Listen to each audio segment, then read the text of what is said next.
All right, everyone, good afternoon. My name is Andrea and I'm the Marketing and Events Coordinator for Sydney Mechanics School of Arts, founded in 1833. Thank you for joining us on Zoom today. Before we start, I'd like to acknowledge the traditional custodians of the land on which we meet and pay respect to their elders, past, present and future. I'd like to extend that respect to any First Nations people who have joined us today. So today we have Meg Keneally and Leah Kaminsky joining us to discuss Meg's latest novel, The Wreck, which is an exciting historical fiction adventure with themes of political resistance and rebellion. Meg Keneally has always been fascinated by the ocean and history, in particular maritime history and archaeology.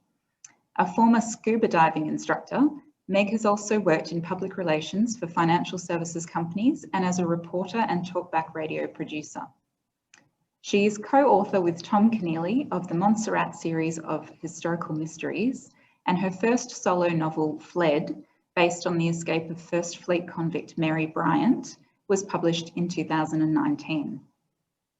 Dr. Leah Kaminsky is a physician and an award-winning writer. Her debut novel, The Waiting Room, won the Voss Literary Prize and was shortlisted for the Helen Asher Award. The Hollow Bones won the 2019 International Book Awards in 2 categories and the 2019 Best Book Awards for Literary Fiction. Meg and Leah have recently co-edited a book to raise funds for wildlife charities, Animals Make Us Human, which was published this month. Welcome, Meg and Leah. I'll hand over to you now, Leah, to start the conversation with Meg. Thanks so much, Andrea, and hi, Meg, and hello to everybody. I first of all just want to acknowledge the traditional owners and custodians of the land I'm on, the Boonwurrung people, and I pay my respects to their elders, past, present and emerging. I also want to apologise in advance for potentially 2 cats of mine driving us crazy. I have no control over their Zoom etiquette.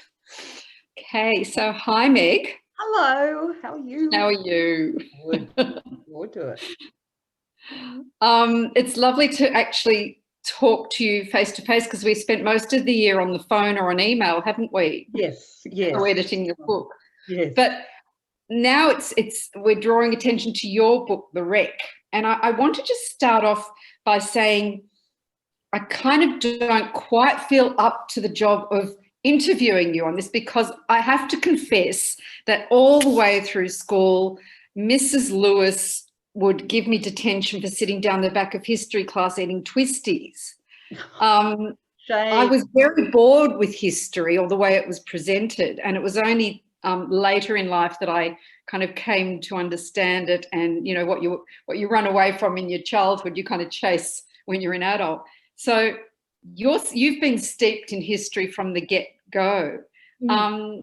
And so I want to just park that and we'll come back to it, but just to kind of so reading The Wreck for me was fascinating. Absolutely. I wish they'd presented history this way. I should have just given me this, you know, I wouldn't have eaten the twisties.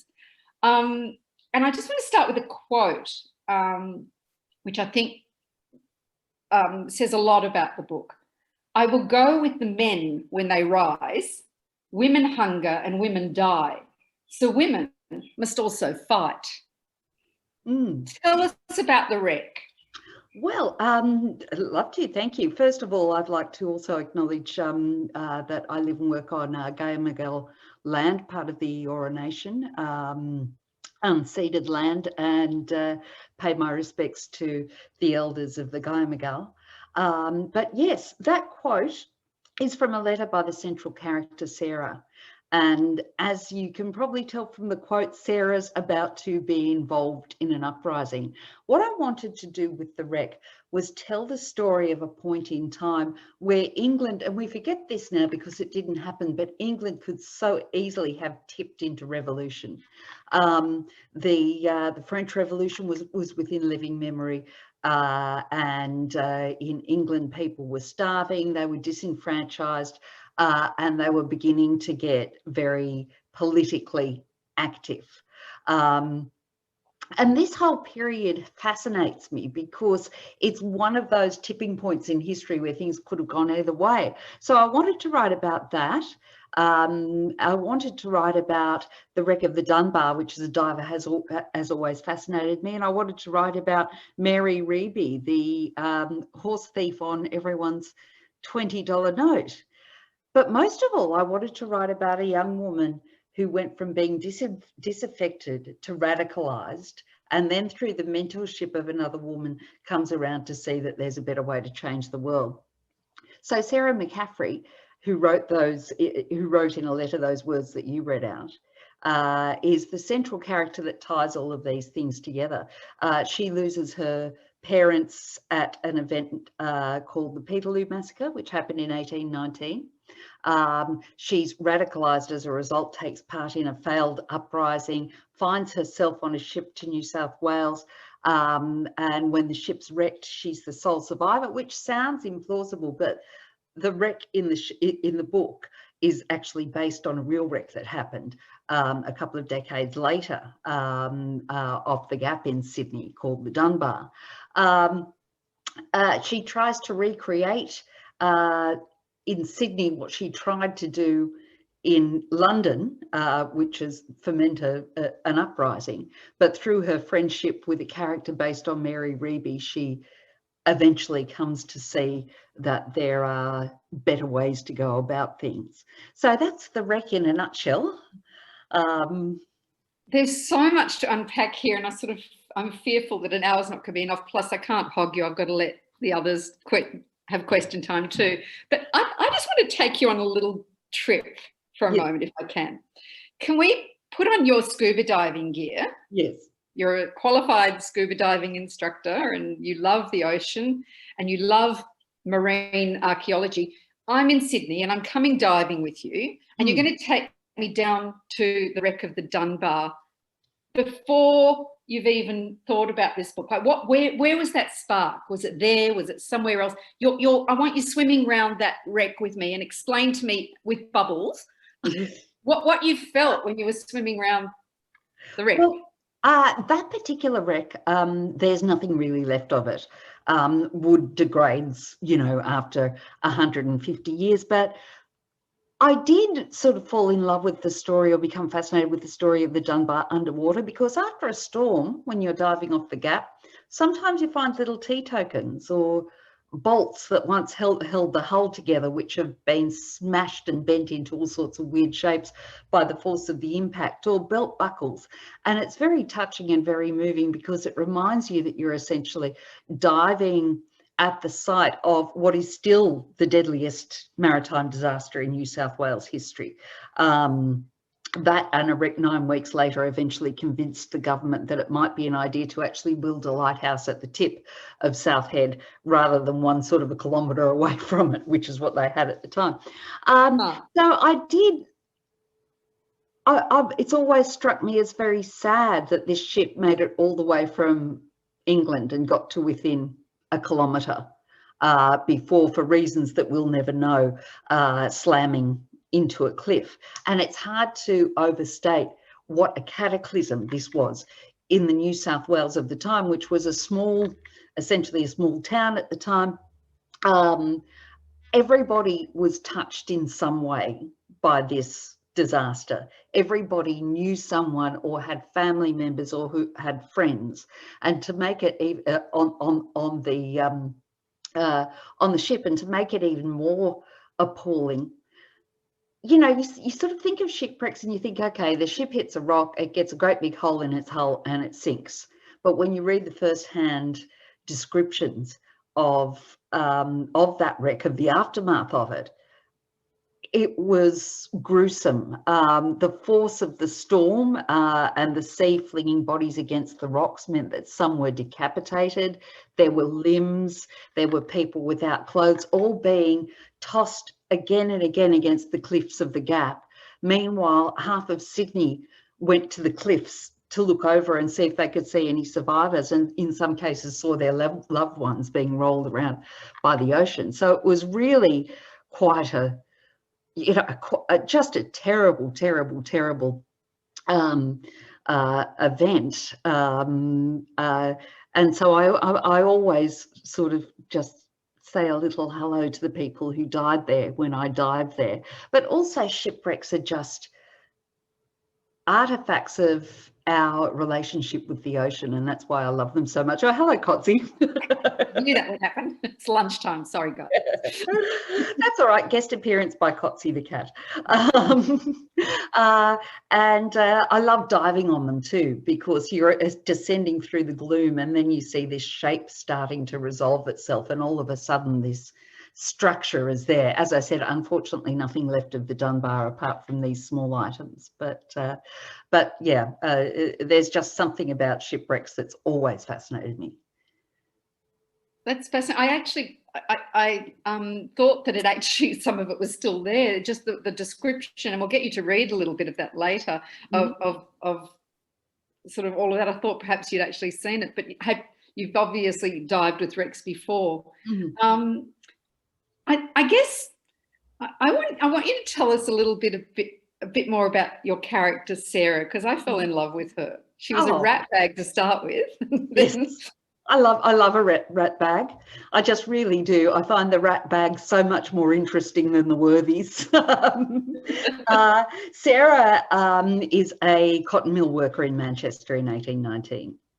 And with her parents, she attends a peaceful protest. And one of the things I really like writing about is historical events which tell us something about who we are now. And the Peterloo Massacre is one of those. Because it was essentially a peaceful protest. 60,000 people in a city of 100,000, so that shows you how engaged people were, showed up in a Manchester square to hear a famous orator called Henry Hunt, who had sort of rock star status for, you know, his wonderful orations, talk about British parliamentary reform. Now, acts of 19th century British Parliament don't get me out of bed in the morning, but what does is events like this, because it was a carnival atmosphere. People just thought, we're taking the day off to go and listen to a talk. They brought their children, they brought picnics, there were people walking along with instruments and people dancing around them and banners. And while many of the people there were in desperate circumstances, not enough to eat, working 16-hour days under appalling conditions, disenfranchised, nevertheless, they were really excited for this talk. Now, when the magistrates saw how many people had showed up to this talk, they read the Riot Act, which was actually a thing, which was an act that gave them the power to disperse crowds. And when no one responded, because no one could hear them, they sent the yeomen and the hussars in, who started slashing indiscriminately at the crowd. And by the end of the day, 20 people were dead, including a baby, and hundreds injured. It was Britain's Tiananmen Square. And because of an extreme overreaction to a threat that didn't exist, people just wanted to listen to a talk and they wanted rights. This is sounding very familiar. It is sounding rather familiar. And, you know, when you see peaceful protesters being tear gassed across the road from the White House, you think perhaps we haven't come as far as we like to think we have. And suppression of peaceful protest is something that has always interested me, and this was a shameful event, and everyday Britons thought it was a shameful event too, because it became known as the Peterloo Massacre because it occurred in St. Peter's Field in the middle of Manchester, and this was obviously not long after the Napoleonic Wars. People viewed the soldiers of Waterloo as heroes, and they referred to this event as the Peterloo Massacre to contrast that heroism with the cowardice of the hussars attacking unarmed men, women and children.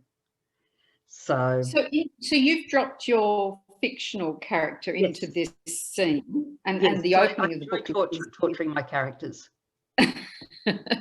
As you do. Yeah. But the opening scene of the book is you're sort of in the midst, you're getting swept along with all of this.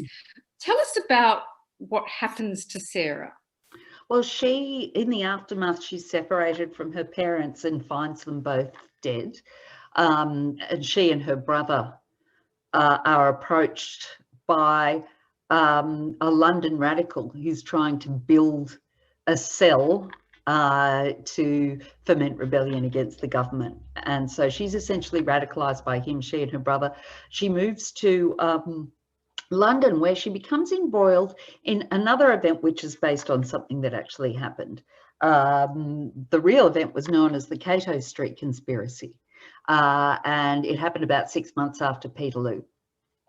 A group of radicals hatched a plan to storm a cabinet dinner, of which they'd received word, behead the cabinet and the Prime Minister, display some of the heads on spikes at Westminster Bridge, and form a provisional government. So in my fictional retelling of that event, Sarah becomes involved in this, which essentially makes her a terrorist. And I really wanted to explore the link between oppression and radicalisation, because while I obviously don't condone beheading, the British cabinet, I wanted to look at what got her to that point and what got the real life participants in that event to that point. Because the bottom line is, if your basic survival needs are being met, if you have enough food, if you have shelter, if you've got the franchise, if you feel heard, you don't get radicalised. It's nearly impossible to radicalise someone who feels that they have a voice and who has enough to eat, and who feels that their family is safe, and so on. Whereas Sarah was in a situation where an unfeeling government had taken from her everything that mattered. She had nothing left except her brother that was of any value to her at all. So when you put someone in that position, strip away absolutely everything they hold dear, this can sometimes be, without condoning it, the response. So I wanted to look at, if you put someone in that situation, where do they go from there? And more importantly, how do they find their way back to the light? And Sarah's journey back to the light takes the entire book. But in the real life event, the Cato Street Conspiracy, the conspirators had learned about the cabinet dinner from one of their members, who was a police spy. There was no cabinet dinner, they were being fed information, and they were all arrested. And that's pretty much the contours that I've followed in this book as well. Yeah, it's an event that not many people know of, but for me, it's a real sort of microcosm of the social unrest that was going on in England at the time. I think we'll come back to the rest of the story, because we're going to put Sarah on the boat and bring her out. I mean, you put so many obstacles in this poor woman's way. No, but that's what makes our job. I'm so mean. No, but it's fabulous. And then I want to talk also about, there's so many things I want to talk about, but I guess female mentorship as well. Let's talk about that now, and I'll come back to my other thought. Okay. Yeah, I like writing about women in history who took a leadership role despite the deck being stacked against them. That was one of the things that fascinated me about Mary Bryant, on whom I base Fled. And it's one of the things that fascinates me about Mary Reeby, who, as I mentioned, is the grandmotherly looking woman on your $20 note. But while she looks sweet and grandmotherly, she must have been an incredibly tough cookie. She was transported for horse theft at age 14, married here, had 8 children, and when her husband died, she built her husband's middling trading business into one of the largest and most successful real estate and trade empires in the colony. She could buy and sell most people by the end of her life. She had her own ships, which at the time was like having a private jet today.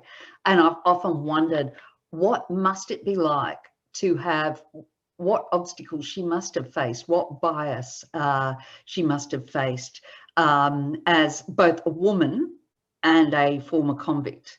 Yet she managed it. And I've based a character on her called Molly Thistle. And at one point I have Mrs. Thistle saying, when you can afford to buy their houses, they forget that you are a convict, you know. So it was also a commentary on how money can, how your humanity does it. In the eyes of some people, you're not really human until you have money. So I put Mrs. Thistle in there as a character inspired by Mary Reeby, and she takes Sarah under her wing. Sarah knows that she's still being sought in England in connection with this failed rebellion. She's changed her name. She's constantly looking over her shoulder in case she, in case, you know, the hand of a policeman lands on her shoulder and that's it, and she's hanged. Mrs. Thistle takes her in, admires her intelligence, likes the fact that she seems to have a natural facility for business, and slowly trains her up in her business. And also, and at first, Sarah doesn't know what to think, because someone like this rich woman she thinks exactly the sort of person she's been fighting. But she comes over time to, you know, to develop some affection for Molly Thistle, until, of course, a cataclysm happens. She's outed, and, you know, other events ensue, which I won't give away. Yes. Yeah. Look, the whole book, we could spend the whole time just talking about the book. I don't want to give too much away, and I also want to leave a little bit of room for you to read us a snippet from it.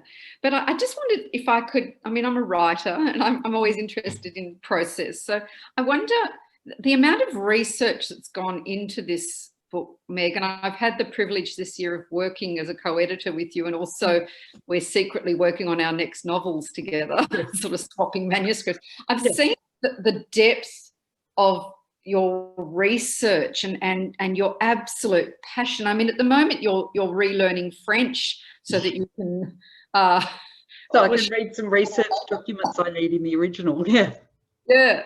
So I wonder if you could tell us about the process.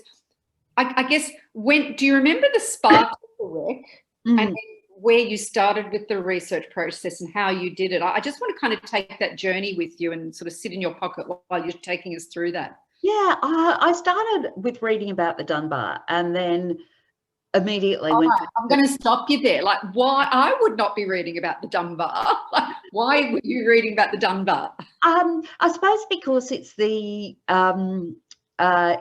it's the historical event in this book that I have the most personal relationship with. And I wasn't quite sure. I knew I wanted to write about Peterloo. I knew I wanted to write about Cato Street and Mary Reeby, but I wasn't quite sure at first how to stitch them all together. So I just started reading. And then I went back and read about Peterloo. I read about the Luddites, even though the Luddites don't feature very prominently in the book. I just read everything I could lay my hands on about Peterloo, about Cato Street, more broadly about the situation at the time in both England and Australia, and about female entrepreneurs in colonial Sydney, of which there were far more than most people would credit. And my approach to research is sort of in two parts. First of all, I read around the subject. I read about the world of the time, the events which took place, the personalities, what daily life would have been like to people, so that until I get to the point where I can kind of at will slip through that wormhole and immediately sort of place myself in my imagination in that time period, know what people would have seen when they walked out the front door, what they would have been wearing on their feet, what they would have eaten for breakfast, that sort of thing. And that's when I start writing, and that's when I start researching more of the specifics about what I'm writing about, because my poor little brain can't hold everything all at one time. So I research whatever I happen to be writing about at that moment, whatever aspect of the story I happen to be writing about at that moment, I write it, and then it sort of fades from my memory so that I can remember where I left the car keys. So it's a two-part process. It's familiarising yourself with the broader context and then researching the specifics as you go. I mean, this is on top of, I know they never ask men this question, but like, how do you do it? You've got 2 kids, a family, you're awake at all sorts of weird hours with your other job. And do you go to sort of, where are your sources? Are you online? Are you in the library? How do you? Bit of both. I love going into the State Library of New South Wales. There's something magical about that place. It feels like you're in a sort of time lock. I occasionally swear at the microfilm machine because they're impossible to thread. But apart from that, I love going through, you know, old letters and old documents and the kind of rare documents that you can only access in situ at the library. Sounds like you're diving on dry land. What's that? It's sort of a bit like you're diving on dry land. Yes, I suppose it is. And you do become, because of the atmosphere there, and of course the Mitchell wing of the New South Wales State Library is extraordinary. Plus they have a statue of a cat. Cotsy will be interested to know. I really do love researching there. I've also bought so many books on eBay, I can't remember. And I'm very grateful for ebooks as well, because what I get on ebook, because then you can, one of my little research tricks is being able to highlight bits or bookmark bits that I want to come back to in an ebook, or copying and pasting them into, I've got so many documents called research file 1-Peterloo, research file 2-Peterloo, where I just dump things into that I know I'm going to need later. But it's a real joy for me. I mean, I love reading about history, so it doesn't feel like work. It feels like an escape more than anything. But what's interesting, I mean, the amount of research you're doing, your world building, how much of that is on the cutting room floor, and how do you know what goes into the book? Do you sort of go, oh my God, blah, blah, blah, blah, blah, here it goes, or, you know? A fair bit winds up on the cutting room floor. There were another 4 chapters initially in the rec about conditions in Manchester, Sarah's childhood as someone who started working at the cotton mill at age 8, the Luddites and the Luddite attacks on cotton mills and so on and so forth. And what struck me is just how, you know, we know conditions were appalling in the mill, but some of the personal stories that came out of it were really chilling. One example is they had these young kids called mule scavengers. These kids were 6 or 7 years old. They were orphans and they were called apprentices to the mill owner, but they were essentially slaves. They slept at the mill, they ate at the mill, they worked at the mill, and that was that. Their job was to scurry underneath the spinning mules, the steam spinning mules, which had carriages which moved backwards and forwards, whilst they were in operation, to pick the bits of cotton out of the undercarriage to make sure they didn't jam. And because productivity was everything, they didn't bother to stop the machines while these kids were scurrying around underneath. So they would regularly lose fingers or hands, at which point they were of no further use to the mill workers. So they would be on the streets with missing fingers and hands at the age of 6 or 7, with no one to care for them. And they would probably be abused, and if they survived long enough, if they didn't die from infection. So, you know, it was pretty grim stuff. And and the reason I wanted to write about it was because it shows you exactly why people were angry. It wasn't just when you talk about things like suffrage and so on, it seems a little bit remote. But when you talk about kids losing hands and being put out onto the street, then you sort of start to get a real sense of why people were angry, and you start to feel some of that anger yourself. That wound up on the cutting room floor, but it was still important. I don't think any writing you do is ever wasted, and heaps of my stuff ends up on the cutting room floor. You're the only person, Leah, who's ever seen one of my first drafts. God, if that's your, oh my God, it's brilliant, guys, let me just tell you. Leah and I are keeping each other honest by exchanging a chapter a week of the books that we're writing at the moment, and giving each other kicks up the bum if we're slow about it. But while it does end up on the cutting room floor, I don't see it as wasted, because it informs the character, it informs the world that you're writing about. So it sort of its influence snakes into the book regardless. Yeah, I mean, who was it that said it? Oh, God. Going to forget who said it. I'll have to attribute the quote later, that one book washes up on the shore of the next. And that keeps with your maritime themes there. Yes, yeah. I can see how one segued into another. I just want to take you back to actually writing itself. I'm just going to show the book because I want you to go out and buy it. It's nearly Christmas, and, you know, Meg's got 2 children to feed. Come on, guys. And expensive tastes. Yes, right. We'll come back to what writers in Australia earn in a minute. But anyway, where was I? What was I going to say? Now I've completely forgotten. This is how Meg and I talk, guys. Sorry. What was I saying, Meg? Well, I think you know what I was going to say. Sorry, I'm interrupting you. I just want to take you back to writing itself. You know, I guess we can't ignore the fact that Tommy's your dad. And he's sort of larger than life in Australian literary circles. And he's been a wonderful encouragement and mentor to me over the years. But, you know, my father was a tailor, and I'm the first writer in our family. And so I sort of emerged from nothing. How does it feel, you know, emerging as a writer on the back of Tommy? Well, I mean, it's interesting because we've written together as well with the Montserrat books. We figure out the plot together. I go away and write the first draft and then the second draft. So not even he sees my first drafts. And then we rewrite together. And for me, that's been a real blessing because I've gotten to look under the bonnet and see the technical stuff that goes on, see everything that goes into making a seamless story.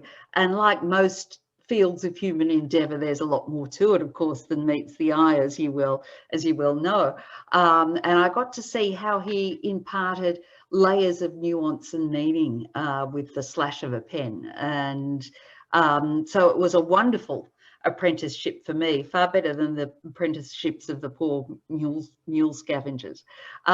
So it's been wonderful from an education standpoint. I've written 3 books in the past that I wasn't able to get published. And while those rejections hurt like buggery at the time, I'm actually glad now for 2 reasons. First of all, they weren't good enough. But secondly, because I think I would have always wondered whether it was the surname if I'd gotten published first go. And now this gives me confidence that I'm being published because the publishers see merit in it.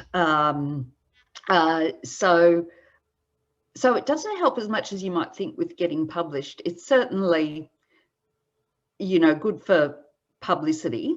No question that people are more interested in me, I think, because of the surname. They're curious to see whether I write like him, which I don't at all. He's far better than me, of course, but also he's far more of a literary writer, I think, than I am.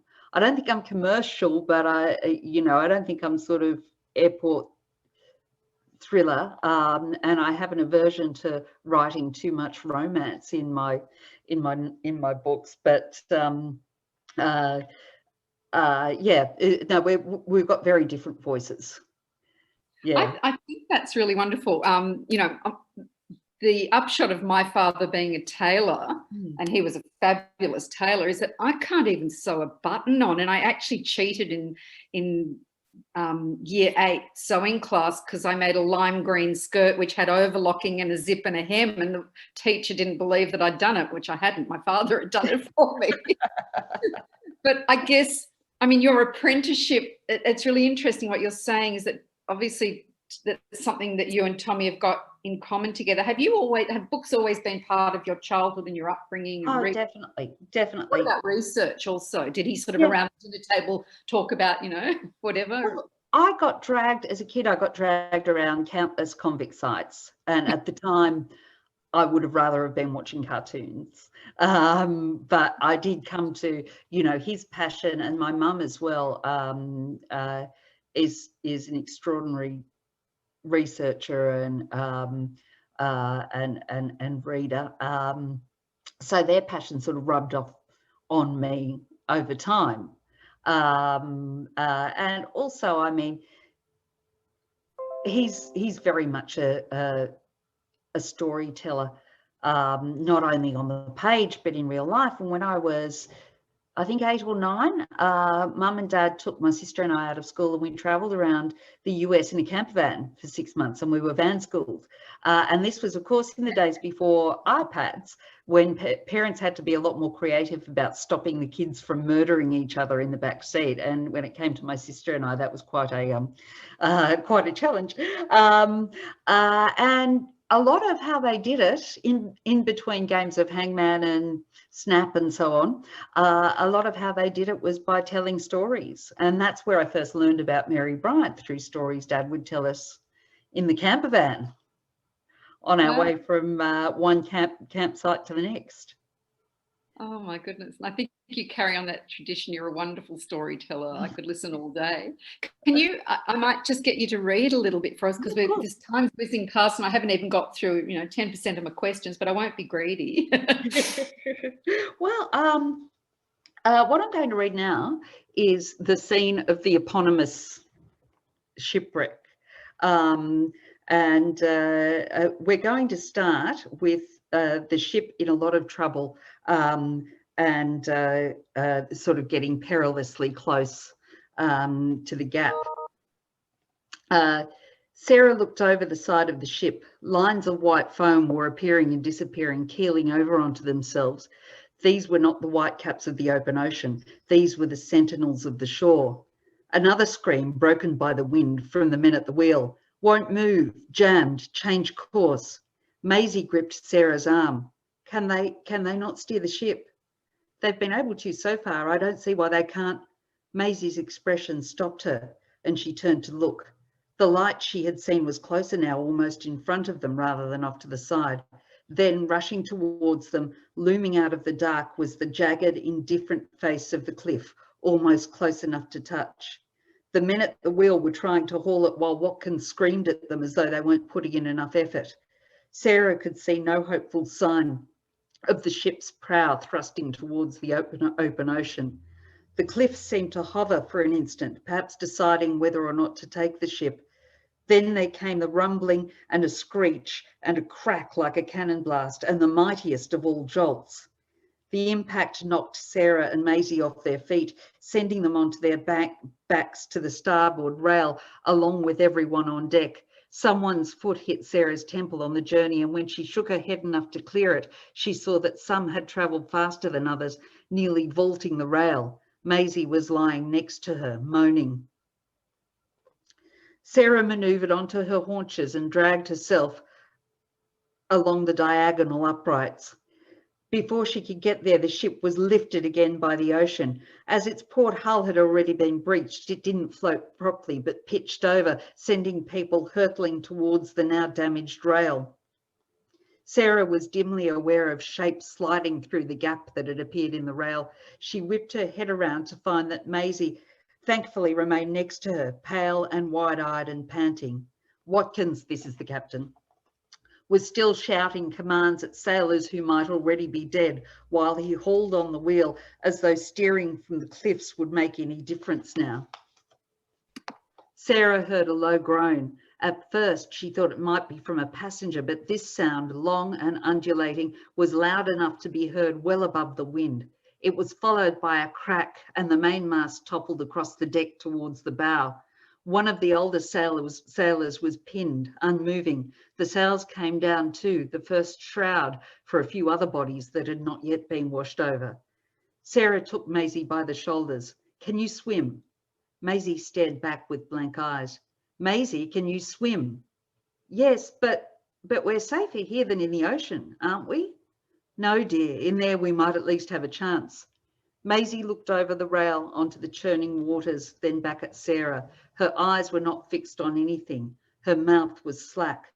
Another wave hit the ship, and more people lost their footing, slipping towards the gap in the starboard rail, their hands scrabbling, using the last air in their lungs to scream, nails uselessly digging into the deck as they slid over the side.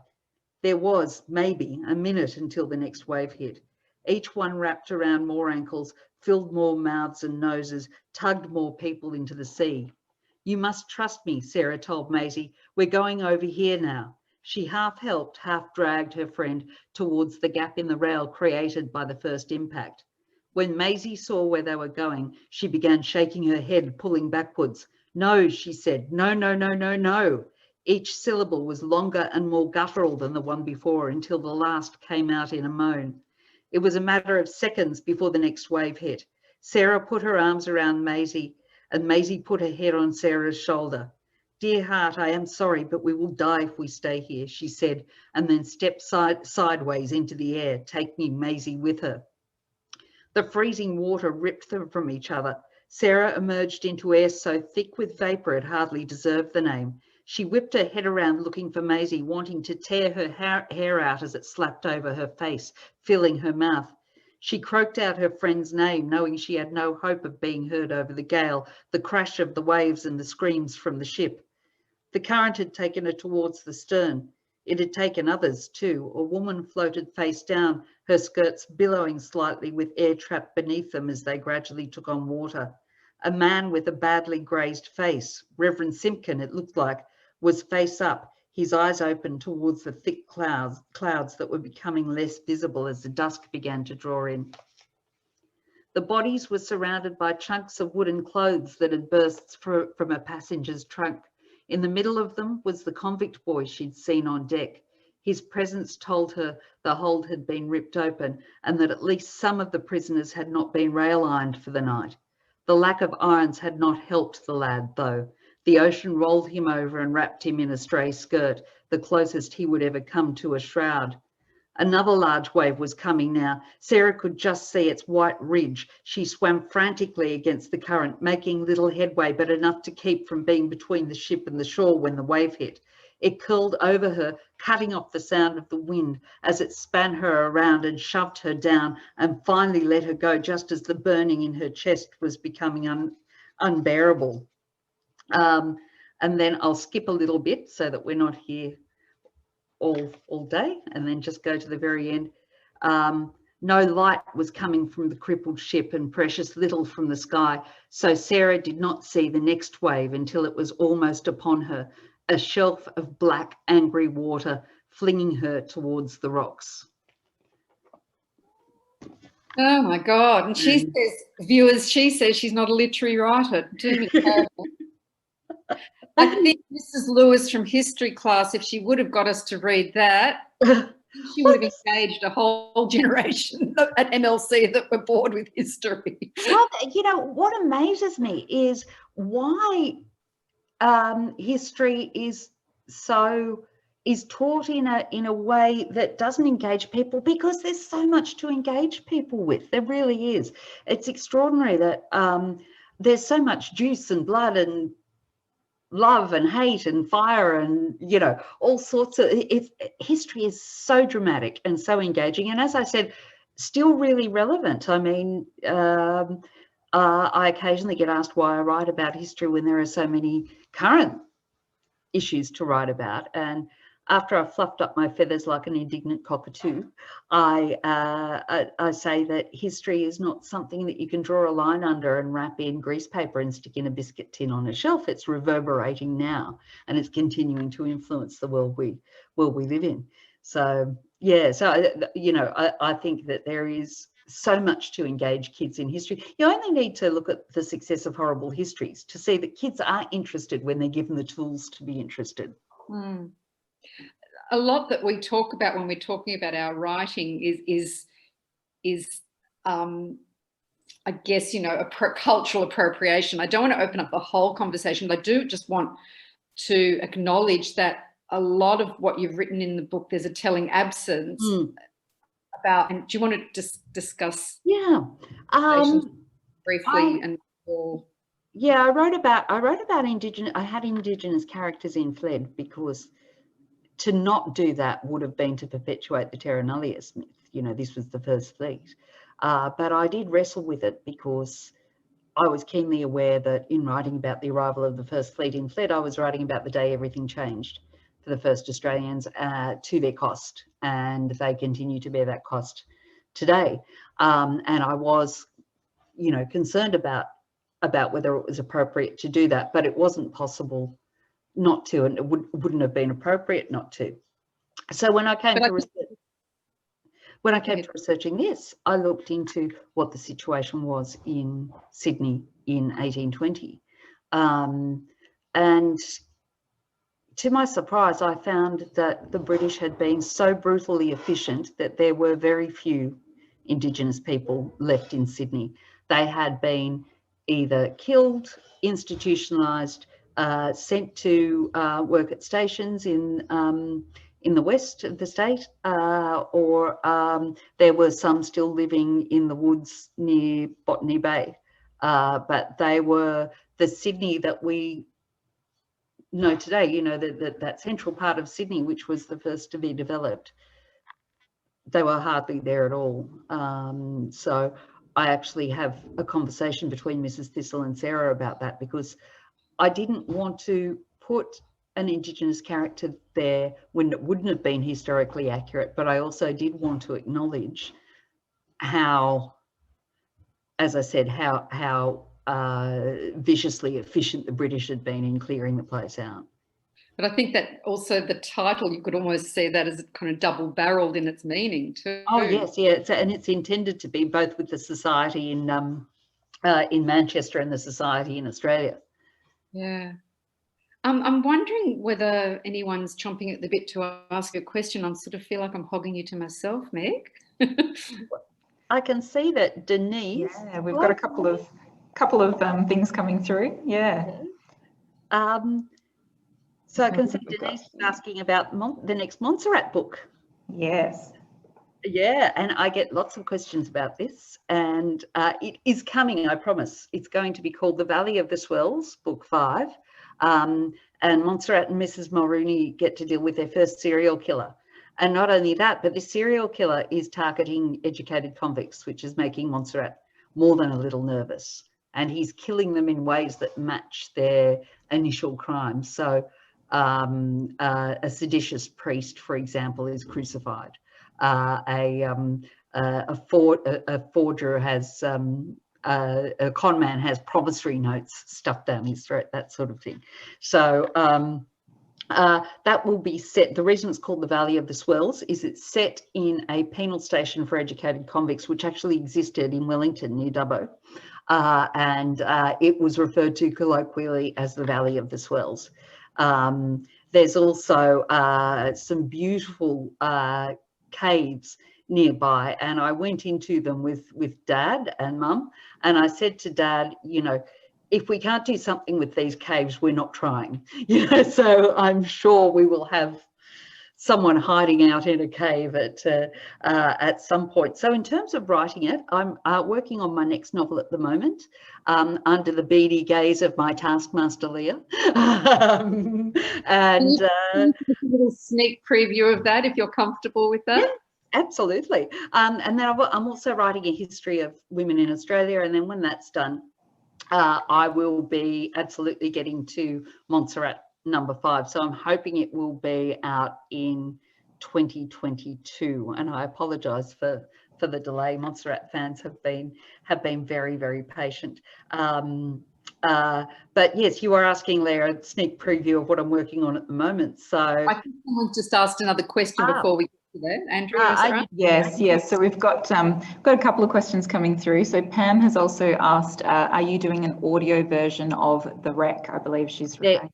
There is an audio version, and I was so thrilled when I heard it, because it's read by an actress called Lucy Dixon, who's a native Mancunian.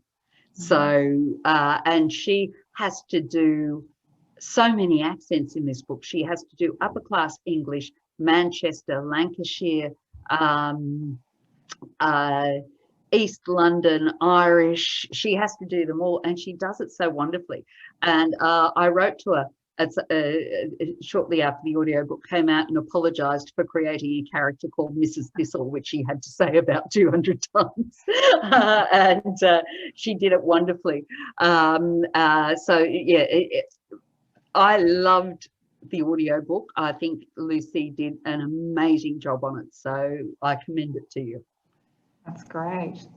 Meg, I actually had a little question for you myself that I might ask. So I was interested in what you were saying about having been dragged around convict sites as a child. I think I would have loved that personally. But I was also wondering, because from my own sort of experience, I think the first book that sort of sparked my love of historical fiction, particularly, would have been Ruth Park's Playing Beatty Bow.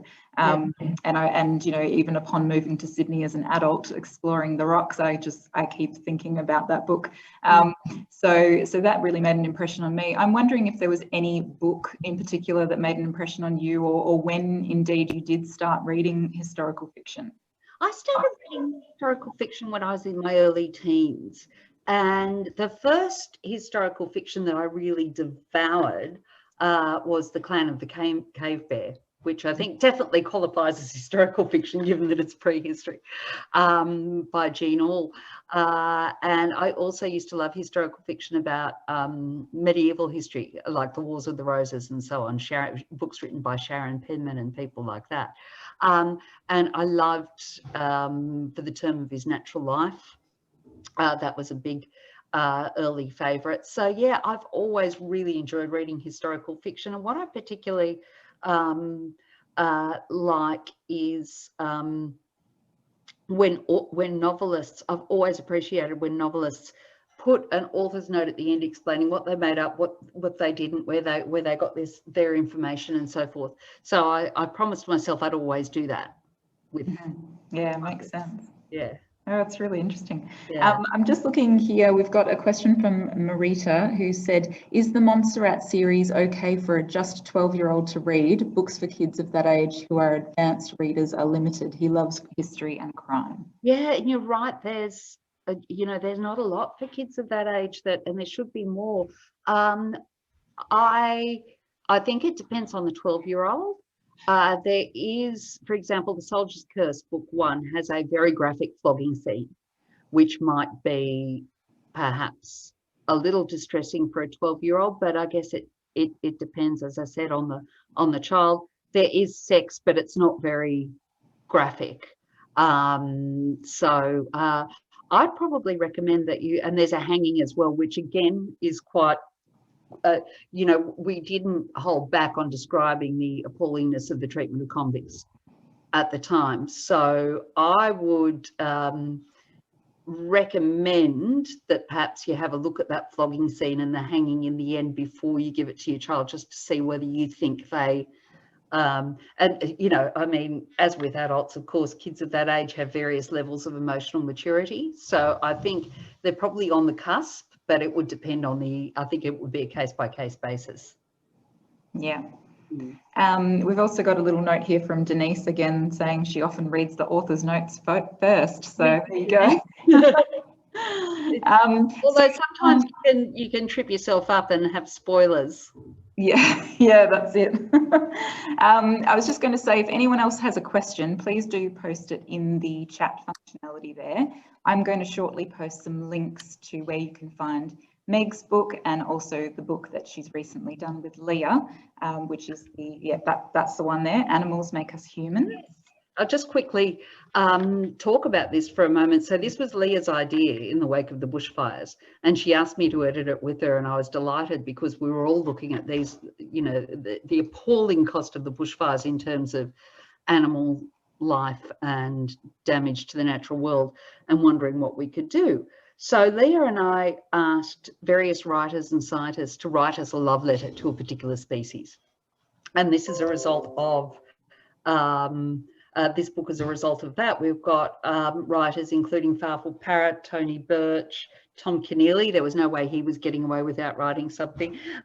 Bruce Pascoe, Graham Simpson, and various eminent scientists in the field of conservation, essentially telling us what they love, what animal they love, what they what the first animal they fell in love with, for example. And all proceeds from the sale. Leah and I are both really good at not making money, so we weren't paid, and neither were the contributors, and all proceeds go to the Australian Wildlife Conservancy and the Australian Marine Conservation Society. So that's my little plug. I have to jump in and say Meg is such a generous and humble person to work with. She is so nurturing and kind. I honestly, she got me through a lockdown in Victoria. Well, and when you were working as a GP as well, so which is, I mean, you know, all these emails from Meg. Oh, look, there's pictures. But this was just riveting, and I really want you all to. I'm going to just be a saleswoman now. Like, I'll channel my own Mrs. Thistle, and I'll say, guys, this has solved your Christmas presents. Seriously, that, and you can throw in animals make us human. Big stocking. Definitely. So I've just posted some links there to some of our suppliers that we usually use for books. But just to note, for our members, the rec is also available in the library for borrowing if you prefer to do that as well. And as are several of Meg's books, in fact, which you probably will have seen in there.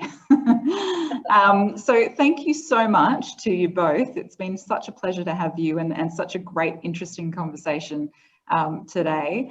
And I really appreciate you being here. Thank you so much. Thank you for having me, and thank you, Leah. And thank you everyone for watching. Yeah. Thanks, everyone.